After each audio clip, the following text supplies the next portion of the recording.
அனைவருக்கும் வணக்கம். பெண்ணியம் பேசுறது பொதுவாகவே ரொம்ப கஷ்டம். ஆனால் 1925 பிறக்கிற ஒரு பெண் எழுத்தாளர் அன்றைக்கு சூழல் எப்படின்னா 15 வயது ஆயிடுச்சு அப்படின்னாவே பெண்களை அவங்க பூ படைகிறாங்களோ இல்லையோ அவங்கள திருமணம் செஞ்சு கொடுத்துருவாங்க. அப்படி 15 வயதுலேயே திருமணம் செய்து அவங்க அவங்களோட கணவரோட போயிடுறாங்க. அந்த சூழ்நிலையிலையும் தன்னுடைய படிப்பை முழுமையாக முடிக்காவிட்டாலும் கூட அவங்க கணவன் கொடுக்குற புத்தகங்களை வாசிப்பது மூலியமா நிறைய வாசித்து அதுக்கப்புறமா கதைகளையும் அதுக்கப்புறம் நாவல்களும் சிறுகதைகளும் எழுதியிருக்காங்க எழுத்தாளர் ராஜன் கிருஷ்ணன். எழுத்தாளர் ராஜன் கிருஷ்ணன் அவர்களுடைய சிறப்பு அப்படின்னு கேட்டா, அன்றைய சூழல்ல பெண்களை அடிமையாக்கின எல்லா விஷயங்களையும் எதிர்த்து கேள்வி கேட்கிற மாதிரியும் அதுக்கான தீர்வுகளையும் கூட அவங்களுடைய கதைகள் மூலியமா சொல்லியிருக்காங்க.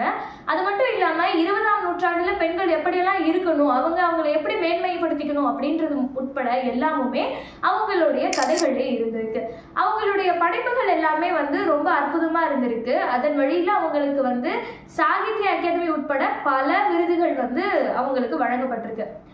இப்போ அவங்க பிறந்து 100 ஆண்டுகள் ஆகியிருக்கு. இந்த 100ஆண்டு நினைவா என்ன பண்றாங்க நம்ம கௌரா பதிப்பகம் அப்படின்னா, இதுக்கு முன்னாடி அவங்களுடைய சிறுகதைகள் எல்லாம் சின்ன சின்னதா மக்கள் பதிப்பா வெளியிட்டு இருந்தாலும் இப்போ 1959 இருந்து அவங்க எழுதின எல்லா சிறுகதைகளையும் தொகுத்து புத்தகமா வெளியிடுறாங்க நம்ம கௌரா பதிப்பகம்.